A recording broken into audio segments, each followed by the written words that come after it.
Take some time and let's think about the most anxious experience in your life.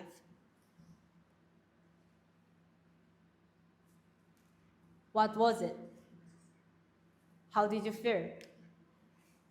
Did you overcome your anxiety and achieve satisfying results? Or did you just mess up? Everyone experiences anxiety taking over their body at least once in their life. Everyone knows the feeling when anxiety erases every word in your brain, when anxiety brings cold sweat, and when anxiety vibrates our voices. Everyone wants to avoid ruining things because of anxiety. Because of this reason, anxiety is often considered a bad thing, something disruptive.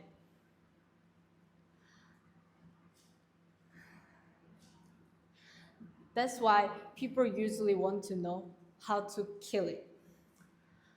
I was one of them who wanted to kill anxiety crawling inside of my body so desperately, mainly because of my stomach ache.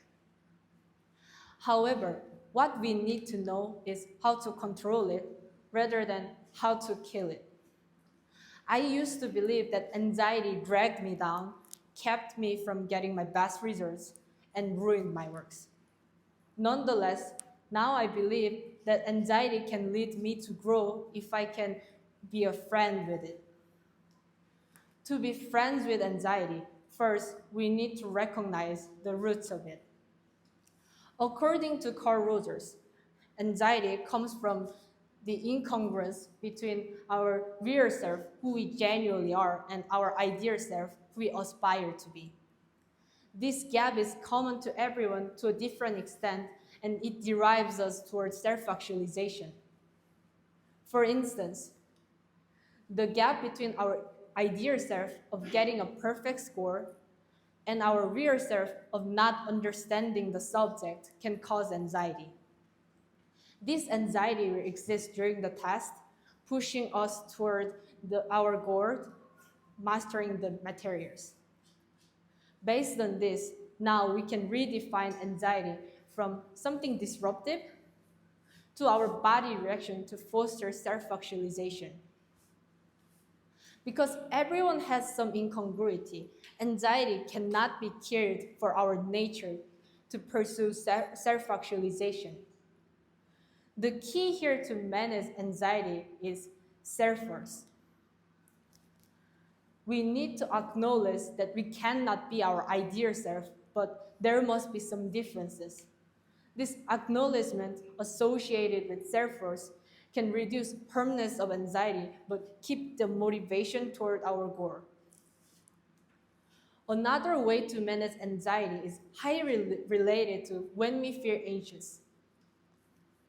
People mostly feel anxious at the significant moments that can determine their grades, relationships, jobs, reputations, or future in general.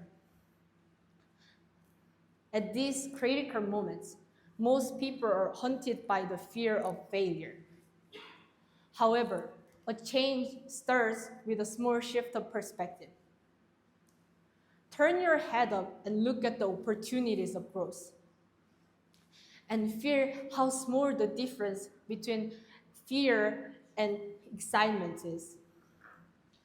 When we recognize the moments of anxiety or opportunities of growth, we cannot find whether our heart is pounding for anxiety or thrill. Anxiety is the sign of challenges, opportunities, and learning, just like my talk right now.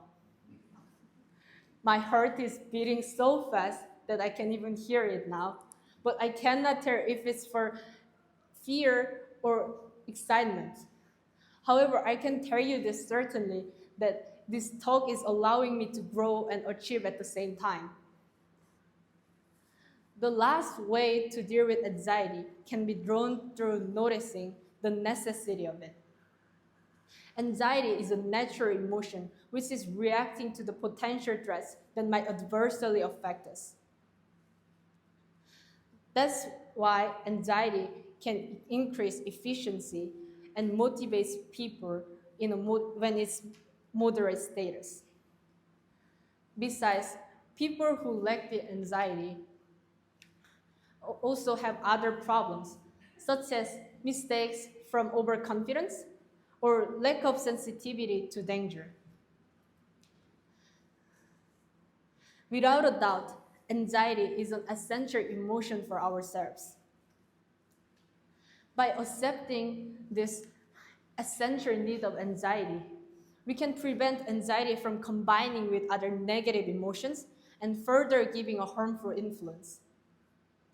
Moreover, an acceptance of anxiety is a way to escape from a vicious cycle in which anxiety causes stress and stress causes anxiety. In my case, last year, on my first AP exam, because I always have stomachache whenever I feel anxious, I knew I was gonna have a stomachache. So I went to the exam with a painkiller, accepting this inevitable anxiety.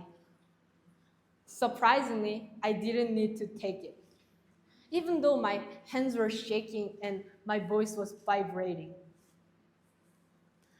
I believe, oh, sorry, I believe that because I didn't avoid but accepted this feeling, I was able to manage it and prevented my stomachache. Anxiety itself can be harmful, not letting you have the best of the best. However, anxiety can also improve your efforts, consistently motivating you. When we know how to control it, its negative influences are no longer our problem. Anxiety is just one sarcastic friend that we all have. That one friend who sometimes discourages you with skeptical advice, but motivates you when you can get their true meanings behind their words. And this friend is not our best friend, but you and I all know that we need this friend. When we become close to this friend, we'll be able to take a step forward. So let's lead this friend anxiety and move on to growth together. Thank you.